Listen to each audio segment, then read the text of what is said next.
교회 회복을 넘어 사랑으로 오늘 7번째 시간입니다. 올해 저는 이렇게 코로나가 끝나고 2024년도 준비하면서 그래 다시 개척교회로 돌아가자. 그 말 안에는 개척교회는 내가 찾아가는 목회지 기다리는 목회가 아니잖아요. 그래서 목회자들 안에도 어떻게 해서든지 마음 문이 닫히고 빗장을 잠근 사람이든지 누구든지 찾아가는 목회를 하자라고 생각해서 작게 크게 계속 목회를 이어가고 있습니다. 특별히 오늘도 소개했지만 복음 제시를 위해서 한전 사거리에 나가서 자발적으로 오고 가는 분들에게 예배 직전까지 말씀을 전하고 이런 교회가 있다고 알리는 이 일이 그 시작일 것입니다. 또 목회팀과 축구 선교팀은 아이들을 만나기 위해서 계속적으로 노력을 하고 있습니다. 교회는 다시 자연 신방과 주순발 봉사를 매월 마지막 토요일에 실시함으로 인해서 담장 너머에 살아가는 이웃들을 만나기 위한 노력을 하려고 합니다. 아울러서 문서 선교의 길이 열려서 조국 교회를 섬기는 기회가 더 넓어졌습니다. 사실 우리는 우리 교회 안에 있기 때문에 또 이곳에서 신앙생활을 시작하신 분이 80% 이상이기 때문에 교회는 다 이렇고 목회자는 다 저 같은 줄 알고 생각합니다. 그러나 생각보다 갈라져서 없어진 교회가 5천 개 이상씩 되는 것을 보면 지금 무엇에 주안점을 두고 우리가 살아가야 될지, 특별히 올 한해 교회를 세우자라고 하는 마음으로 에베소 교회를 다시 들여다봄을 통해서 우리가 세워야 할 것이 무엇인지, 교단과 교파로 다 나눠지고 장로교만 해도 150개의 교파가 있는 것을 보면 이게 뭐 교단이 있는 것을 보면 엄청나게 갈라진 상황 가운데 힘을 모아도 하나가 될까 말까 하고 이 어려움을 이겨낼 수 있을까 말까 한데 여전히 각자 도생이고 개교의 우선으로 흘러가는 것들을 보게 됩니다. 오늘 교회에게 주신 사명이 무엇이냐면 8절 한번 우리 복습해 볼까요? 8절 같이 읽겠습니다. 시작. 그 뜻의 비밀을 우리에게 알리신 것이요 그의 기뻐하심을 따라 그리스도 안에서 때가 찬 경륜을 위하여 예정한 것이니. 그 뜻의 비밀 중요하고요. 때가 찬 경륜, 미스테리. 그러니까 이게 무엇인지 우리에게 이제 보여주는데 9절을 같이 읽겠습니다. 시작. 하늘에 있는 것이나 땅에 있는 것이 다 그리스도 안에서 통일되게 하려 하심이라. 아멘. 그러니까 우리 교회에게 우리를 교회로 부르신 중대한 사명은 통일되게 하시는 사명이라는 사실을 우리가 알고 있습니다. 그래서 막힌 담을 헐고 통일되게 하는 이 사역을 위해서 하늘 땅 교회는 강단교류, 작은 교회 연구소, 또 그동안 많은 긍휼함을 우리가 전파하고 나눔을 통해 이제는 문서 선교의 장까지 열려서 조국 교회를 섬기고 있습니다.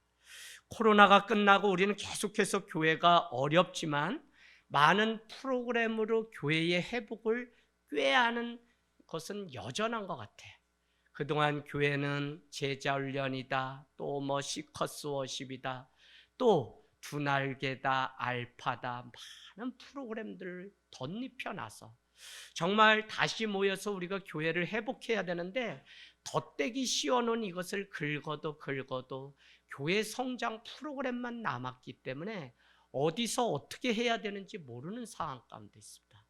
그래서 제가 쓴 책에도 말씀하고 있지만 원래 교회, 본래 교회, 우리가 꿈꿨던 교회의 모습이 무엇이었는지, 특별히 주님이 디자인하신 그 교회의 모습이 무엇이었는지를 찾아가기 위해서 유대교에서 나온 마이너리그에 불과한 소종파였던 예수를 따르는 기독교회가, 초대교회가 어떻게 시작되었는지를 설명하고 있어요. 그래서 계속 말씀드리면 사람이 복잡하지 교회가 복잡하지 않았죠. 프로그램이 복잡하고 교리가 복잡하고 교단이 복잡한 것이지 예수님 믿는 자체가 복잡한 것이 아닌데 우리는 너무 복잡하게 해놔서 어디서 어떻게 풀어가야 될지 모르니까 다시 여기저기에 많은 세미나들이 열리는 것들을 보면 너무 마음이 아픕니다. 여러분, 어느 때보다도 소통이 필요하고 낮아져서 주님이 하시고자 하시는 일들을 감당해야 됩니다. 그래서 성도 여러분이 어느 때보다도 기도하고 말씀 가운데 성숙한 삶을 살아가야 돼요. 진짜만 남는다는 것을 우리는 이미 코로나를 통해서 보았기 때문에 신앙이나 교회도 진짜만 남겠구나라는 사실을 아셔야 됩니다. 성경은 1.1획도 틀리지 않죠. 그래서 양과 염소, 알곡과 가라지, 무리와 제자를 분명히 주님은 구분해 내시겠다고 말씀하셨기 때문에 그때가 우리 가운데 있다는 사실을 늘 기억해야 돼요. 그래서 예수님은 요한복음 13장 1절과 3절에 공의하시는 말씀이 아버지께로 돌아간 줄 이루고 아시고라고 하는 말씀 구절이 있습니다. 그래서 신앙, 예수를 따르는 우리는 늘 놓지 말아야 될 게 내 인생의 오늘이 종말이다라고 하는 종말론적 신앙을 가지고 살아가는 일이 필요합니다. 여러분, 사도 바울은 옥중에서도 자신의 비굴한 처지를 바라보지 않고 찬송했죠. 그래서 찬송하리로다라고 시작했던 것을 우리는 지금까지 나눴어요. 그런가 하면 지난주에는 내가 너희를 위해서 기도할 때마다 감사를 그칠 수 없다라고 말씀했죠. 15절 말씀 감사의 이유가 뭐였죠? 15절 주 예수 안에서 너희 믿음과 모든 성도를 향한 사랑을 내가 들었기 때문에 감사하다라고 고백하고 있고요. 16절에는 너희를 위해서 내가 항상 기도할 때마다 기억하는 것은 너희의 그 믿음과 사랑을 기억할 때마다 내가 감사하기를 그칠 수가 없었다라고 고백합니다. 그래서 여러분은 거기에 이렇게 표시를 해놔 보실까요? 믿음과 사랑은 분리될 수 없다. 사도 바울은 에베소 교회가 하늘 땅 교회가 교회되게 하는데 가장 중요한 것, 오늘 에베소 성도들에 관하여 들려지는 소문은 무엇이었냐면 너희의 그 믿음과 다른 성도에 대한 그 사랑을 듣고 여전히 변함없는 그 삶에 대해서 나는 기뻐하고 감사한다고 고백하고 있다는 것입니다. 여러분, 믿음과 사랑은 하나라는 말씀인데 믿음이 있는데 사랑이 없다, 그것은 거짓이죠. 그래서 요한 1서는 형제를 사랑한다고 하면서 너희가 형제를 미워하면 너희 안에 하나님의 말씀이 없을 뿐 아니라 너희는 스스로 속아 넘어가는 것이라고 말씀하고 있습니다. 그러면서 요한 1서 4장은 우리에게 마지막 날의 심판대 앞에 담대히 서기 위해서 우리가 사랑이 있어야 되는데 사랑이 없으면 두려움이 있고 두려움은 형벌이 따른다고 요한일서 4장은 말씀하고 있어요. 그래서 요한 1서 자체가 믿음, 말씀, 사랑 다 이것이 하나라고 우리에게 가르쳐 주는 것이 요한 1서. 그래서 항상 교회가 교회되게 하는 것은 무엇이냐면 믿음과 사랑이 있는 것인데 특별히 믿음을 앞에 둔 것은 믿음으로 행할 때 사랑이 완성돼요. 우리가 우리의 감정대로 사랑 얼마든지 할 수 있는데 교회가 교회되게 하는 가장 중요한 덕목은 바로 믿음 가운데 서 있는 성도들로 인해서 교회가 돼요. 그래서 여러분, 이 에베소 교회는 처음 사랑을 잃어버렸다고 요한계시록 2장에 책망을 받았지만 사실은 더 나아가서는 그들이 온전한 믿음, 그 믿음을 야고보서는 너희가 믿음이 있다고 하지만 행하지 않으면 그것은 죽은 믿음이다 라고 말했기 때문에 믿음이라고 말할 때 암과 행함까지를 엮어서 우리는 믿음이라고 하지, 내가 교회 다니면서 하나님 말씀 많이 알아 이러면 믿음이 아니에요. 그 믿음 플러스 들은 말씀대로 살아가는 삶까지가 믿음이라고 해요. 여러분 이걸 구분해야지 자꾸 분리해서 이신칭이다 이행칭이다 이걸 두 개를 싸워서 장로교와 성결교가 싸울 필요가 전혀 없어요. 저는 두 가지 신학을 다 해본 결과 두 가지가 우리 가운데 다 전적인 하나님의 은혜로 우리는 구원받습니다. 장로교 그렇다면 성결교는 이것 플러스 그렇기 때문에 우리는 나의 자유의지를 하나님 앞에 정말 100% 다 드리려고 몸부림쳐야 됩니다가 존 웨슬리 신학. 두 가지를 하니까 이게 잘 같은 이야기인데 서로 나눠져서 교단과 교파가 나눠지는 게 너무 마음이 아파요. 그래서 뭐 부족하지만 저같이 융합해서 하나로 볼 수 있는 좀 통정적인 눈으로 성도들의 눈도 열 뿐만 아니라 우리의 신앙도 바르게 좀 정립을 할 필요가 지금 있어요. 그런데 한국교회는 계속 이것만 맞다 그러면 그것만 맞다고 고집하고 주장하는 사람들의 모임만 커져요. 자, 그래서 오늘 믿음이 없이 사랑을 말하는 것은 거짓이다라고 하는 것, 특별히 그 믿음과 그 사랑에 대해서 사도 바울이 했던 것은 항상 기억하고 기도했다는 거예요. 그러니까 이것 자체가 항상이니까 믿음이 있었던 것이고 옥중에 있음에도 불구하고 성도들의 그 수고를 기억하고 감사했다면 사도 바울조차도 그 안에 사랑이 얼마나 있었는지를 우리는 알 수 있어요. 여러분 다 잃어버려도 교회가 또 우리 성도가 마지막까지 지켜내야 되는 것이 믿음과 사랑이라고 하는 이 두 가지 이 기둥입니다. 그래서 교회 가만히 생각해 보세요. 교회가 뭘로 돌아가나? 하늘 땅 교회를 위해서 기도할 때 하나님 하늘 땅 교회 먼저 믿음 가운데 서게 도와주십시오. 할렐루야. 그러고는 이 믿음대로 사랑하는 자리까지 갈 수 있게 해주십시오. 이 일이 어디서? 나부터 우리 가정부터 내 살아가는 자리. 그럼 그것을 위해서 우리는 풀트리니의 말처럼 인간이 혼자 할 수 없는 것이 그리스도인이 되는 것이니까 오늘 예배를 통해 말씀을 통해 기도를 통해 소그룹을 통해 서로 부딪히면서 깎이고 다듬어주며 우리의 못난 모습이 다 드러나서 말씀으로 다시 고침받고 회개해서 새로워지는 곳이 교회. 그래서 교회는 뭐예요? 죄인들의 공동체. 그러나 이 죄인들이 하나님의 훈련 가운데 다듬어지고 성장하고 성숙하면 의인의 공동체가 되는 것이 바로. 그래서 우리는 놓치지 말아야 되는 게 난 죄인이다 이것만이 아니라 죄인인 동시에 의인임을 우리는 예수 그리스도 앞에서 늘 인정하면서 살아가야 된다는 것이죠. 믿음은요 한마디로 하라면 하나님을 바라보는 것입니다. 오늘날 교회 문제 멸망의 이유는 단순한데 교회 안에 믿음을 위장해서 세속적 가치를 가지고 들어온 사람들 때문입니다.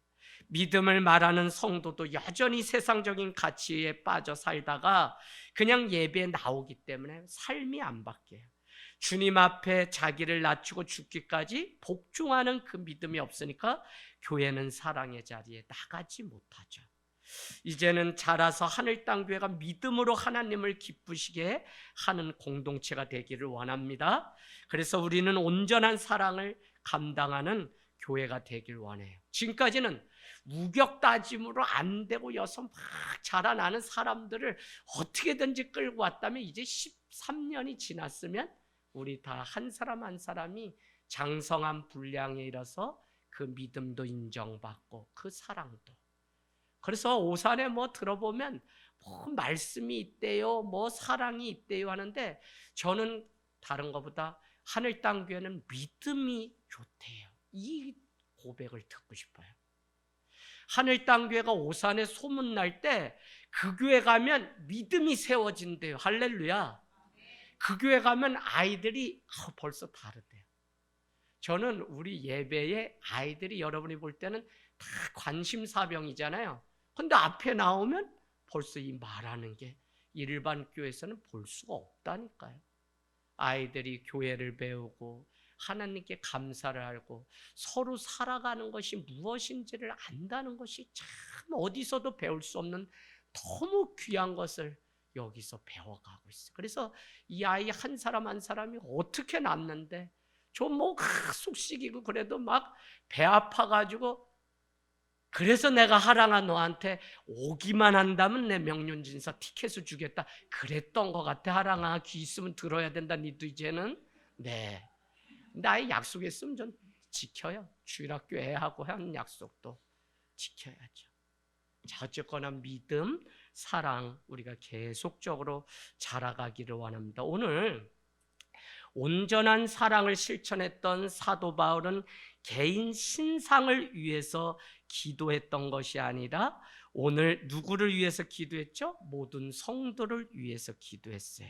그리고는 너희로 말미암아 감사하다고 고백했습니다. 그래서 여러분, 신앙은 우리가 교회라고 하는 것은 관계적이고 지체가 모여서 유기체적인 생명 공동체인데, 사도 바울은 유독 교회를 설명할 때 우리라고 하는 복수형으로 썼어요. 그래서 여러분 거기 표시해 놓으세요. 자, 15절에 너희 복수입니다. 모든 성도 다 복수죠. 그리고는 16절에 너희로 말미암아입니다. 자, 이것을 우리는 어디서 배울 수 있냐면 주기도문에서 배울 수 있어요. 하늘에 계신 우리 아버지여, 우리 아버지라고 고백하죠. 그런가 하면 오늘날 우리에게 일용할 양식을 주옵시고, 또 우리가 우리에게 죄 지은 자를 사여 준 것 같이 우리 죄를 사여 주옵시고, 우리를 시험에 들게 하지 말고. 교회의 우리. 그럼 여러분, 그냥 개인적으로 나를 위해서 우리가 저녁에 와서 기도하고 늘 기도할 수 있는데, 하나님은 마태복음 산상수훈에 보면 너희의 구할 것 구하지 않아도 내가 이미 다 한다라고 말씀하셨기 때문에 하나님이 다 하실 거예요. 그러면서도 우리는 한 가지를 견지해야 되는 게, 나는 우리를 위해서 너희로 말미암아 기뻐하고 감사하며 기도하고 있는지를 우리는 물어야 돼요. 일이 끊임없이 우리 공동체 안에 이루어진다면 사실은 다툼도 없고 미움도 없죠. 왜? 내 기도 제목이 매일, 목회자가 참 그래요, 여러분. 여러분이 목회자 위해서 기도해 달라고 제가 어느 때부터 그런 이유가 뭐냐면, 자식 새끼 위해서도 기도 못할 때가 많아요. 근데 누구 위해서는 하냐면 60가정, 혼자 나와도 한 가정으로 보기 때문에 60가정 밤마다 기도하고 오산시에 돌아가면서 하루에 30개 교회에 기도하면 1시간 그냥 가요. 저희 여러분 그런 마음 주셔서 개척 때부터 가다가 간판 본 교회면 맨날 그냥 기도하고, 여러분이 머물렀다 오는 교회 있죠? 그럼 제가 다 기도해요. 원수 삼지를 안 해요. 희한하다니까. 그게 다 뭐냐면 하나님이 우리라고 하는 공동체를 되기를 원하시기 때문에. 할렐루야. 그래서 최초의 교회가 뭐냐면 우리 가정이잖아요. 우리 가정. 그러니까 여기에서 잘 믿음이, 그 안에서 사랑이 오고 갈 때 우리라고 하는 이 교회 공동체가 성숙하게 자라가요. 또 훈련되고. 그래서 신앙의 중요한 거, 여러분이 이것만 중요하다 이렇게 자꾸 우선순위로 배우면 한국교회는 계속 병들어요. 예배만 중요하다, 위에서 밥하는 거 마르다는 중요하지 않다, 이거 얘기한 게 아니거든요, 성경은. 근데 우리는 자꾸 저거는 육신의 일로. 아니요, 저거 위해서 우리 사모님, 청년들, 우리 전도사님 어제 와서 장 보고, 또 우리가 먹어야 되니까 우리 때문에 해야지. 자기만 먹는 거면 자기 벤 또 도시락 하나 쌓아가지고 오고 그냥 어디에다가 본 도시락에 시키면 되지. 근데 그게 아니잖아요.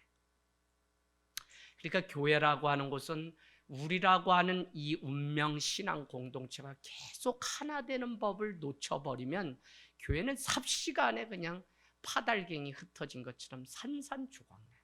그럼 목회자인 저는 뭐 때문에 날마다 긴장하고 기도하면서 여러분을 위해서 기도하냐? 우리 집사님, 그 옆에 딸, 그 옆에 우리 집사님 다 성령 안에서 한 지체가 되게 해주세요. 왜? 관계가 성령이 임하지 않으면 다 갈라지기 때문에. 보이죠? 제가 이렇게 보면 사단이 막 갈라놓으려는 거. 그러면 잽싸게 가서 그 사이를 또 하나 되게 하는 그 일들을 해요. 그러니까 잠시도 쉴 수 없어요. 목회자가 뭐 어디 뭐 다른 데 불려가서 뭐 했다 그래서 교회는 뒷전? 아니요. 그건 양심 없는 거죠. 늘 우리 집사님, 그리고 하루라도 오셨는데 못 오시면 그분이 무슨 일이 있나가 늘 마음에 걱정. 이게 누가 해야 된다고요? 우리 성도들이 같이. 아시겠죠? 할렐루야. 그래서 여러분, 누구를 깨우고 누구를 세워야 되는지를 늘 우리가 고민하면서 살아가야 돼. 그래서 오늘 사도 바울은 예수님도 그러하셨듯 우리를 위해서 너희로 말미암아 너희의 믿음을 위해서 내가 기뻐하고 기도한다고 말씀하고 있습니다. 여러분은 누구를 위해서 지금 기도하고 있습니까? 우리가 예수 그리스도의 한 몸이라는 사실을 놓치지 않는다면 우리는 나를 위해서 기도하지만 지금 누군가를 위해서 우리이기 때문에 기도해야 합니다. 따라서 성숙한 그리스도인은 이제 나를 넘어서 우리를 위해서 기도하고 우리를 넘어서 누구를요? 세상을 위해서 기도해야 됩니다. 그래서 오늘 그 기도의 내용이 구체적으로 17절 18절 오늘 소그룹 때 여러분이 뜨겁게 나눠서 다시 적용하고 씹으면 좋겠습니다. 그래서 그 말씀이 17절에 이렇게 구체적으로 나와 있습니다.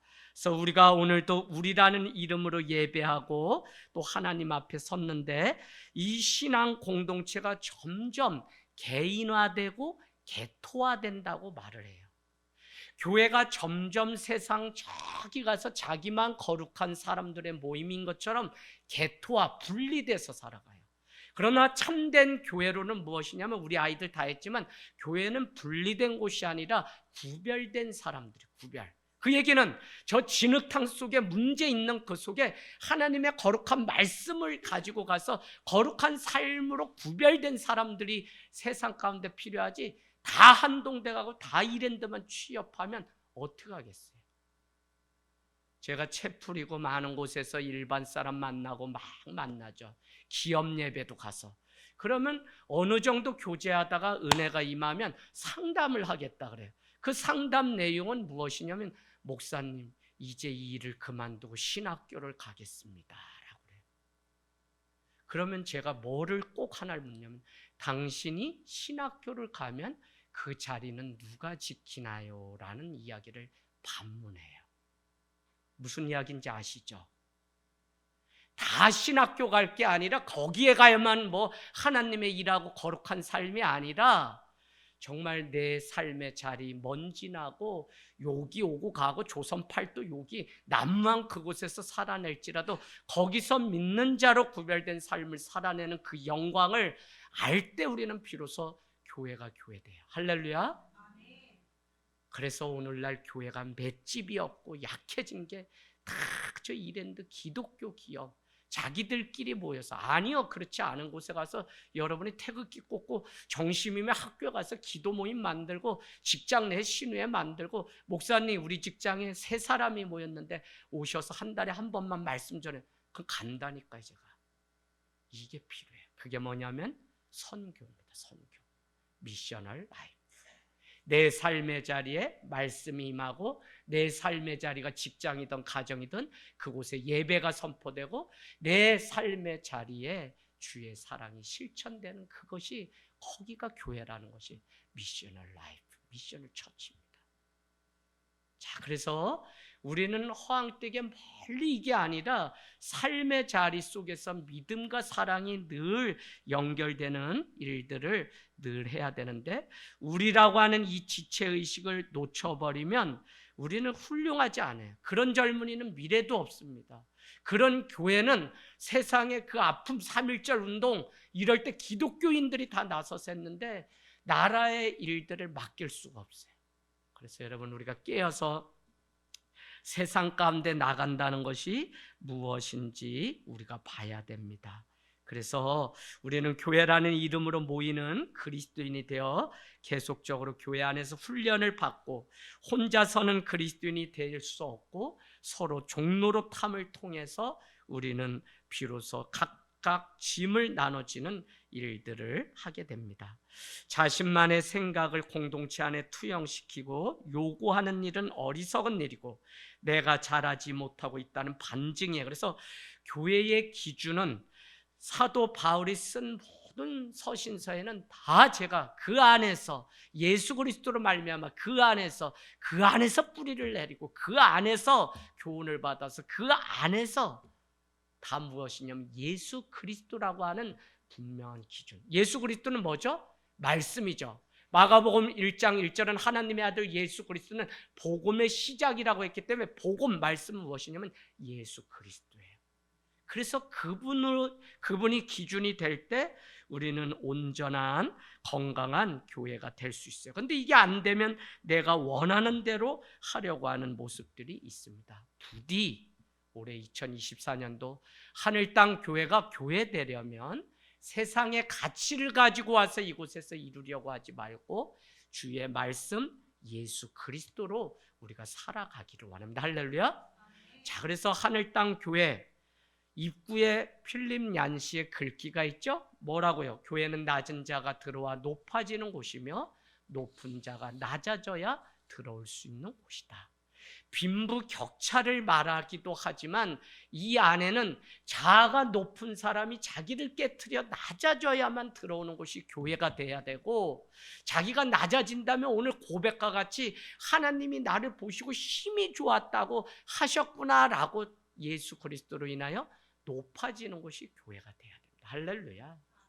저는 이것을 회복이고, 올해는 교회가 회복을 넘어 사랑으로 가려니까, 사랑을 하려니 얼마나 어려워요. 그러려면 교회가 하나가 되고 한 지체가 되어 살아가는 것이 무엇인지 다시 개척교회 때 막 교회 이런 교회 합시다, 이렇게 교회 세웁시다 막 이런 것처럼 이렇게. 그래서 올해는 5주가 있는 때는 개척교회 때처럼 다시 그냥 사과 먹고 수박 먹고 점심 먹고 뚱그렇게 앉아서 150가지 질문 제가 다 만들어놨어요. 그 안에는 목사님 은퇴할 때 어떻게 하시려고 그래요? 목사님 우리 교회 후임은 어떻게 세요? 목사님 선교지 이렇게 많은데 선교지 세운 근거가 뭐나요? 목사님 왜 공동목회라고 해요? 삼중감동 목회가 뭐예요? 왜 신방이라고 안 하고 소풍이라고 그래요? 자, 해볼까요? 부르심의 공동체로서 뭐를 한다고요? 예?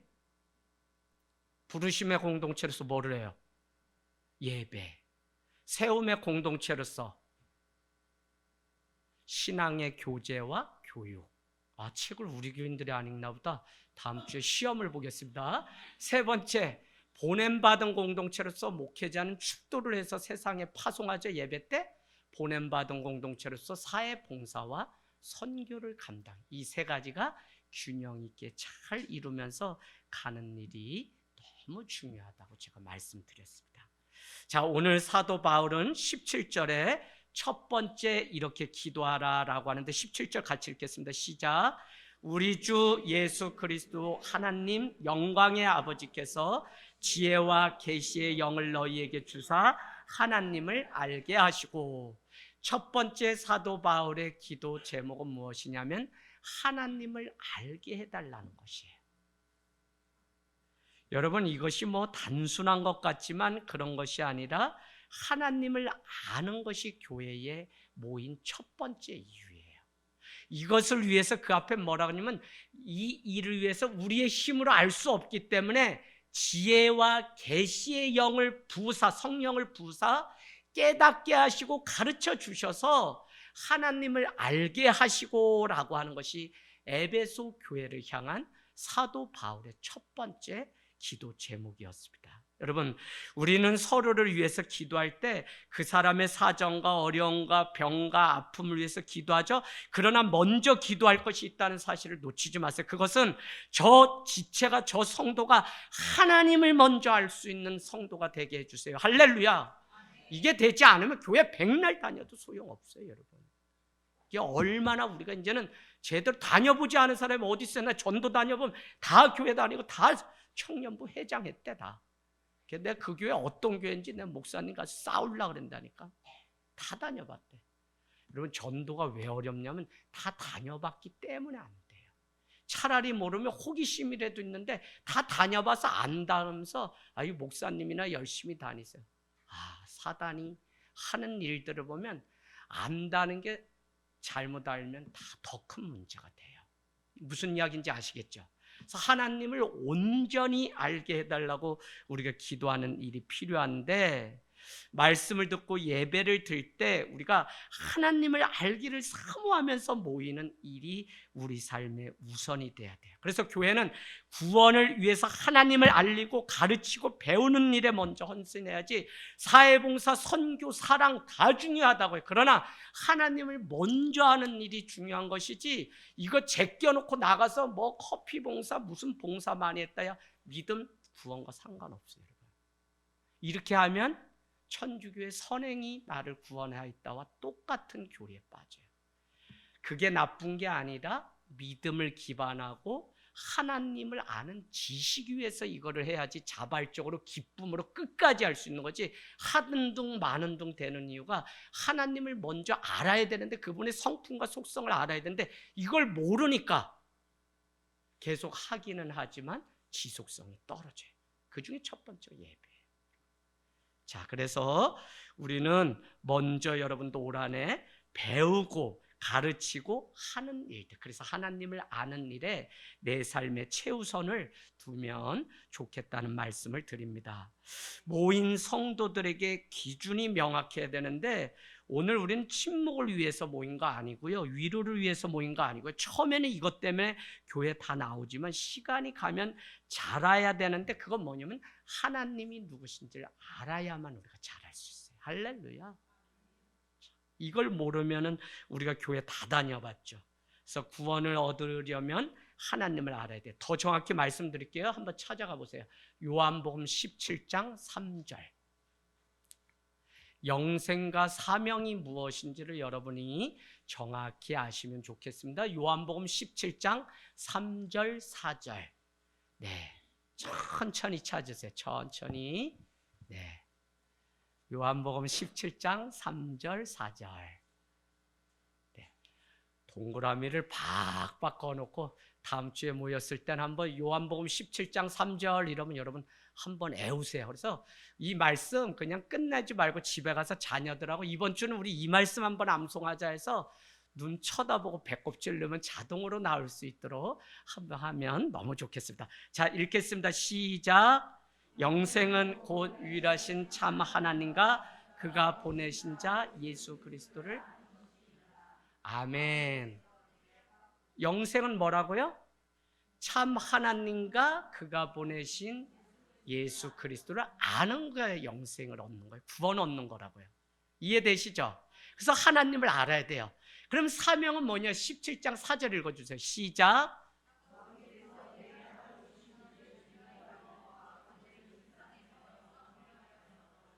아멘. 예수님이 남겨진 제자들을 위해서 기도하는 장면이기 때문에 17장은 다 빨간 글씨로 되어 있는데, 예수님이 제자와 교회를 두고 가시면서 했던 기도 중에 4절은 무엇이냐면, 부디 이 교회와 이 성도가 자기가 하고 싶으면 하고 안 하고 싶으면 안 하고가 아니라 하라고 하신 일, 사명을 감당함으로 하나님을 영화롭게 하는 자리에 갈 수 있도록. 할렐루야.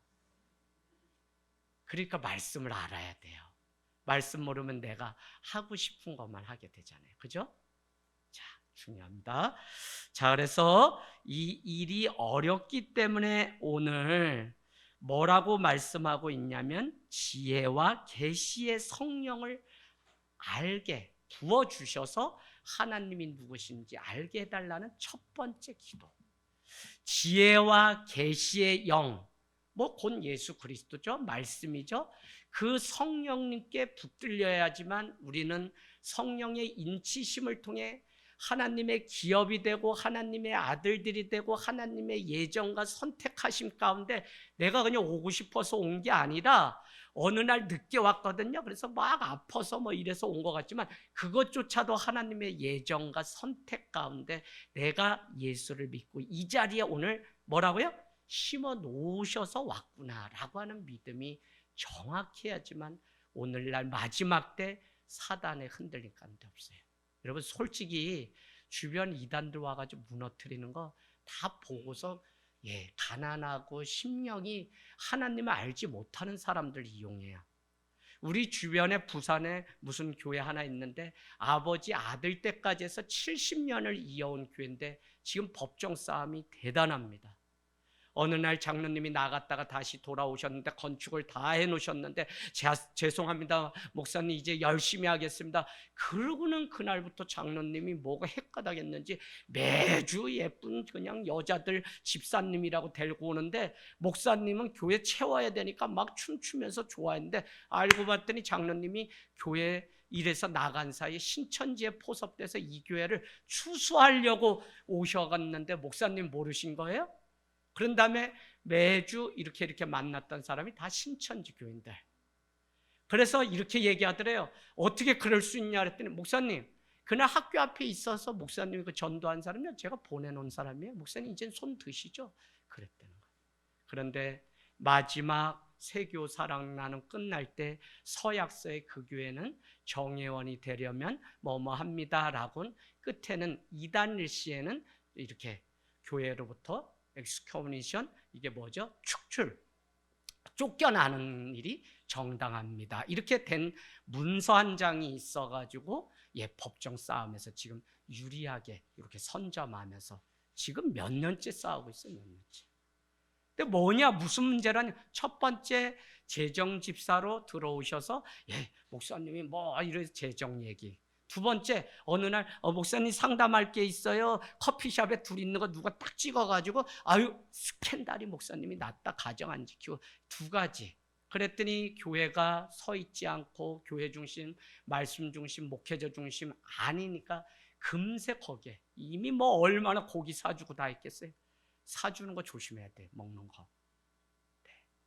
그래서 여러분 교회는 하나님을 아는 자들의 연합 그 지체됨이 없으면 하늘 땅 교회도 그래서 이재학 목사의 그 목회를 이어갈 사람을 세우지 못하면 이 교회가 없어지기 때문에 목사님 이제는 당신이 교회 지을 차례야.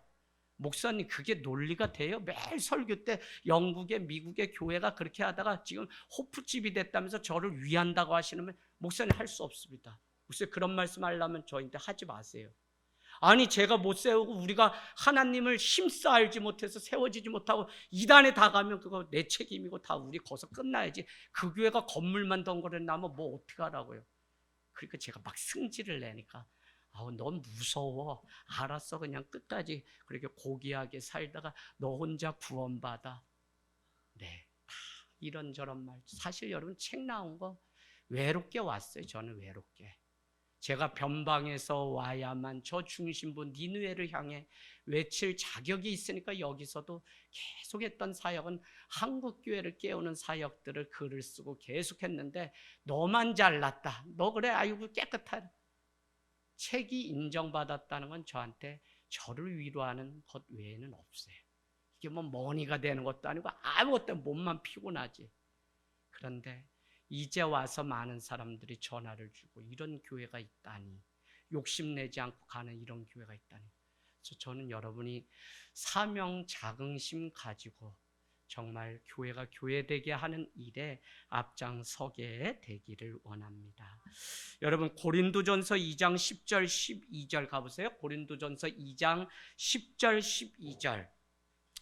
왜 지혜와 계시의 영, 성령을 부어달라고 하냐면 성령이 하시는 일이 있기 때문에. 그런데 고린도전서 2장 10절에서 12절 오직 하나님이 성령으로 이것을 우리에게 보이셨으니 성령은 모든 것 곧 하나님의 깊은 것까지 통달하게 하시고.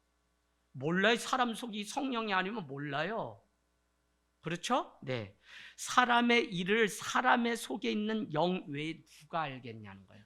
영이 아니면 몰라요. 그러니까 자꾸 분별 못하니까 누가 뭐 하면 쭉. 제가 제 여동생 교회 얘기했나요? 아산에 교회를 졌는데 어느 날 부부관계가 좋지 않으니까 이단분이 와서 오피루스를 목사님 사주신데 목사님 매일 하신 사역은 복지 목회. 말씀 목회를 안 하셨어요? 여동생이 내일 아침에 당회가 열려서 교회가 지어진 지 3년 만에 그 여자 말을 듣고 팔라고 다 모이는데 젊은 사람들은 다 나가고 이제 할머니 몇 분만 있는데 이건 분명히 목사님이 하자는 대로 다 손들고 따라할 게 분명한데 오빠 교회를 위해서 기도해 주세요. 울면서 제가 전도했는데 근데 주일날 예배가 끝나자마자 하나님이 두렵고 무섭다고 전화가 왔어요. 그럼 무슨 일이 있는지 아세요? 주님의 교회를 치욕되게 하지 않기 위해서 지어진 지 3년도 안 된 교회가 주일 11시 모이기 직전에 전소가 돼버렸어요. 저도 그 얘기를 듣고 기도하면서 얼마나 두렵고, 하나님의 피값으로 산 이 교회를 주님이 지키시려고 하는데 성도가 깨어있지 않으면 교회가 무너지는 거죠. 그래서 그 교회가 다시 이렇게 하고서 목사님도 회개하고 다시 일어서서 지금 잘 가고 있습니다. 자, 그래서 오늘 우리는 이 하나님의 영이 아니면 거짓으로 속이고 오는 사람을 알 수 없어요. 하나님 일도 하나님 영에는 아무도 알지 못하고 우리가 세상의 영을 받지 아니하고 오직 하나님으로부터 영을 받았으니 이는 우리로 하여금 하나님께서 우리에게 은혜로 주신 것을 알게 하려 하십니다. 또한 요한복음 14장 26절, 요한복음 14장 26절, 보혜사 곧 아버지께서 내 이름으로 보내실 성령, 그가 너희에게 첫 번째 모든 것을 가르치고 또 내가 너희에게 말한 모든 것을 두 번째 생각나게 하시는 게 성령이에요. 성령. 그래서 예배를 그냥 오는 게 아니라 영과 진리, 성령과 진리, 알레theia 말씀으로 예배하라고 요한복음 4장이 수가성에 얘기하신 말씀이 그냥 막 한 게 아니라 성령 가운데, 여러분은 그러면 성령 가운데 예배하잖아요. 그럼 우리 안에 탄식도 있고 회개도 있고 주님의 마음을 느끼기 때문에 주님 앞에서는 의인은 없나니 하나도 없고 상한 심령으로 주님 앞에 예배할 수밖에 없다는 것입니다.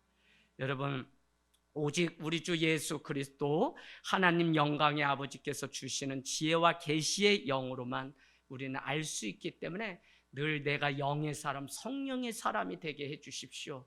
육신의 눈으로 보이는 것으로 판단하고 살면 내가 이제 낭패당하고 저 우는 사자에게 끌려갑니다. 하나님, 나에게 신앙이 오래 깊어져서 하나님을 더 알아야 되겠습니다. 그래서 여러분, 오늘 소그룹 때 그래서 내가 어떻게 살아가기로 결단하는지 또 같이 나누시면 좋겠습니다. 두 번째 18절, 너희 마음의 눈을 밝히사 그의 부르심의 소망이 무엇이며 성도 안에서 그 기업의 영광의 풍성함이 무엇이며 라고 되어 있어요. 세 번째 기도인데 오늘 두 번째까지 할 건데, 그러면 두 번째 기도의 결론은 무엇이면 마음의 눈을 제발 밝혀주세요라는 기도예요. 우리가 예배 그냥 오지 말고 하나님 오늘 말씀 들을 때 내 마음의 눈부터 밝혀주세요. 오늘 성찬할 때 내 마음을 먼저 살핍니다. 오늘 예배 올 때, 찬양할 때, 기도할 때 내 마음을 먼저 살핀 후에 해야지, 그렇지 않고 내가 딱 와서 은혜가 안 된다, 이거는 무책임한 성도예요. 그래서 이 마음의 눈이 밝혀달라고 기도하는 이 일이, 그럴 때 부르심의 소망이 무엇인지 또 그 기업의 영광이 무엇인지를 알 수 있다는 것입니다. 왜 교회를 다녀도 소망과 영광이 세상에 있고 말하는 것마다 성경적이지 않고 세상적인 가치가 들어와서 그것이 마치 소망이고 영광이라고 말하냐면, 아직도 예수 그리스도가 빛으로 오셨는데 그 빛이 내 마음의 눈을 밝혀주지 않았기 때문에 그래요. 그래서 여러분, 내 안에 예수 그리스도로 충만한 예배를 드려 마음이 밝혀진 다음에 예배를 드려야지 눈도 떠지고 귀도 들리고. 그래서 뭐라 그래요? 우리가 앞전에 말씀 들었죠. 뭐라고 돼 있죠? 한번 거기 여러분 그냥 보세요. 네, 신앙은 13절, 그 안에서 너희도 진리의 말씀 곧 너희의 구원의 복음을 듣는데 그냥 들어가진 안 된다니까. 마음이 밝아져야지만 듣고, 하나님을 알게 해달라고 하는 지혜와 계시의 영이 우리 가운데 사모함이 있은 후에 그 말씀을 들으면 그것이 구원의 복음으로 들려지고 그 안에 그 다음에는 믿어진다고요. 그러면 약속의 성령으로 인치심을 받아서 하나님의 기업을 보증으로 우리가 받게 된다는 것입니다. 여러분, 모든 질병 다 마음에서부터 시작돼요. 팔이 안 올라가 다 의사가 하는 얘기가 마음이. 그래서 작년에 계속 내면의 영성하면서 마음 지키라고 여러분에게. 이거 그냥 한 게 아니라 저는 코로나 이후에 한국 교회가 어떻게 될지 제가 다 아주 오가잡탕으로 다 나눠지고 그렇게 다 보인다니까. 여러분, 하나님이 기도하고 밤마다 기도하면 다 이게 뭘 준비해야 되는지 척척 가르쳐 주니까 목회 계획도 세우지, 안 그러면 우리가 어떻게 해요? 목회자가 맨 앞에 몇 명이 있어도 책임을 지고 있는 사람으로서 얼마나 이게 경이롭고 두려운 자리인지 모르는데, 그러면 하나님 알려주세요. 올해 2024년도 무엇을 준비해야 되는지 저는 미리 알려주세요. 11월을 1월 다시 살기 해서 11월이면 벌써 2024년도 우리는 시작했는데 지난해부터 알려주세요. 그러니까 하나님이 이런 마음을 주세요. 올해는 어떻게 하든지 교회가 회복돼서 사랑 지켜내지 않으면 올해 끝난다. 이 교회 없어진다. 사명 가지고. 그래서 여러분, 목회자뿐만 아니라 여러분들 이 마음들이 성령 안에서 하나 되어서 우리를 부르신 소망이 무엇인지, 그 영광의 풍성함이 무엇인지 알려면 마음의 눈이 밝아져야 돼요. 그래서 여러분, 우리가 왜 그냥 부르심의 소망이 왜 중요한지, 아까 아침에 집사님이 이제 학교 교사니까 계약한다고 이제 힘들어하는 게, 우리 집사람도 그래요. 애들도 힘들죠. 근데 나를 왜 이 학교로, 나를 왜 이 교회로, 이 가정으로, 이 사람을 왜 만나게 했는지, 이게 다 부르심의 소망이 무엇인지 문제예요. 그렇다면 내가 이 자리에 이 부르심 가운데 순종하고 왜 가야 되는지가 뭐냐면 영광의 풍성함이 무엇인지. 그러려면 마음의 눈이 밝아져서 주님 앞에. 그래서 올해 우리가 기도할 때, 성도를 특히 우리기 때문에 우리를 위해 기도할 때 첫 번째는 하나님을 알게 도와주세요. 우리 집사님, 우리 장로님, 권사님, 하나님 알게 도와주세요. 두 번째는 마음의 눈이 밝아져서 하나님을 알게 도와주세요. 할렐루야. 네, 이렇게 올해 승리하는 저와 여러분이 되기를 주님의 이름으로 축복합니다.